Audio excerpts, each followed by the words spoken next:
Oo. Ilang years ka na ba sa kanila? Ilang years na? Ilang 10 years? 10 years? Wala pa. Ilang years? Ilang years? Na, ano? 8. Ang tagal na. 8 taon na ako dito na nagtitis. Eh, sino pinakamatagal na empleyado nila? Si Erika. Si Aya. Si Aya, oo, si Aya. Pinakamatagal. Si Aya ang ano yan, pinakatayo. Oo. Kasi yan talaga, pagka magbabayad ako, siya talaga taga-approve eh. Pagka yung cellphone nila iPhone na, pioneer na yun. Ah, wow, ibig sabihin, iPhone na si Aya. Original. Sino ba nagbigay yung amo? Talaga. Kaya pala loyal na loyal eh.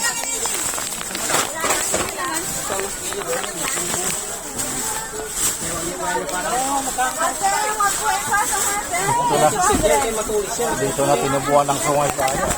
Ah, dati mabait-bait pa. Ah, ngayon masungit na ngayon.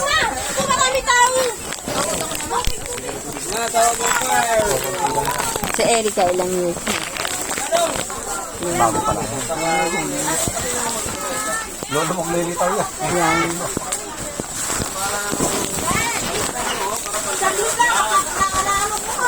Saka, ang pinakamatagal nilang bull dati, yung maliit, si Gerson. Nandito pa ang ganyan. Ah.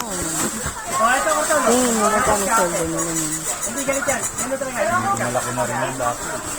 Iwan ko lang. Minimum ba sila? Kaya maliit. Sino nagbuli? Mga kasama nila. Sila na.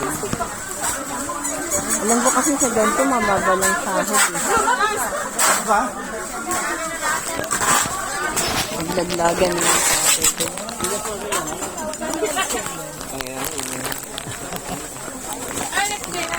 Aya, pakawalan mo na ako. Konti lang to, bayad na to. Balita ko, Aileen. Nangigika ka kasi.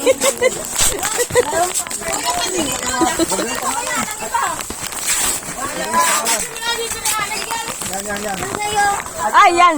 Hinihingi kasi. Yan tuloy na taglag. Dalawa pa. Bilisan mo. Ito pa.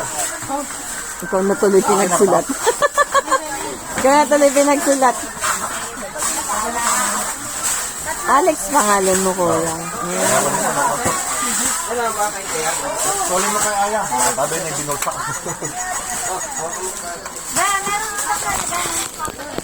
Nabisa niya na na. Antok na ako.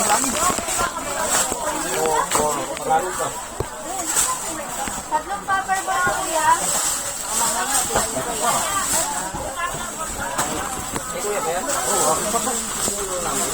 Wala aso. Ayaw ko maduro niya. Sabi, Wala aso. parang wala na akong yan. Parang wala na akong babalikan mo.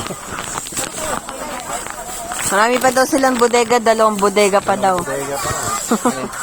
Wala na daw sang babalik ang laruan. Sabi naman nung sumagot, 2 bodega pa. Ang dami nyo para wala laruan, 2 bodega pa daw kayo.